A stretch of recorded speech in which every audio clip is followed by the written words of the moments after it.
But yeah, Heather, as you just pointed out, it is warming up. Yeah, close to 10 degrees warmer today for Sacramento, and overall high temperatures this week will be about 10 degrees warmer compared to last week.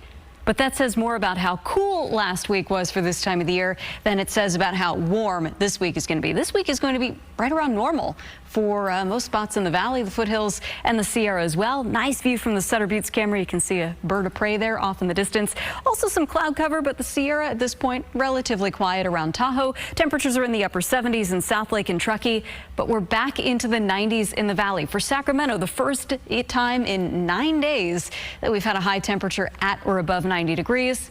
And we're about to string together a bunch more. But look at this month. This is one of those months where it's actually been fun to show this map over and over and over again. Every single blue box you see, that's a high temperature that was either at or below normal. And there you see, last week it was low to maybe mid 80s every single day last week. Here's where we're headed this week.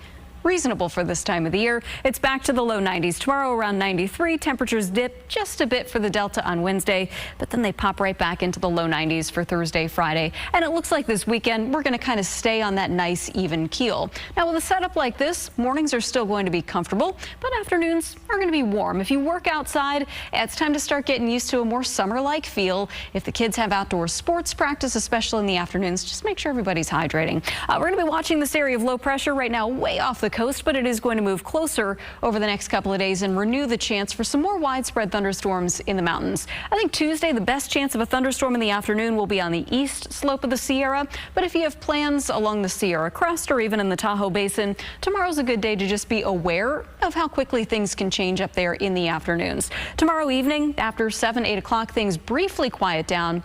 But look at this. This will be happening right as that area of low pressure moves overhead. This is 4 o'clock Wednesday morning. Some models hinting at the potential for some overnight thunderstorms, so the timing there a little unusual. Normally we're talking about that during the afternoon, during the heat of the day. And I do think we'll see some of that, but again, mainly on the east slope of the Sierra.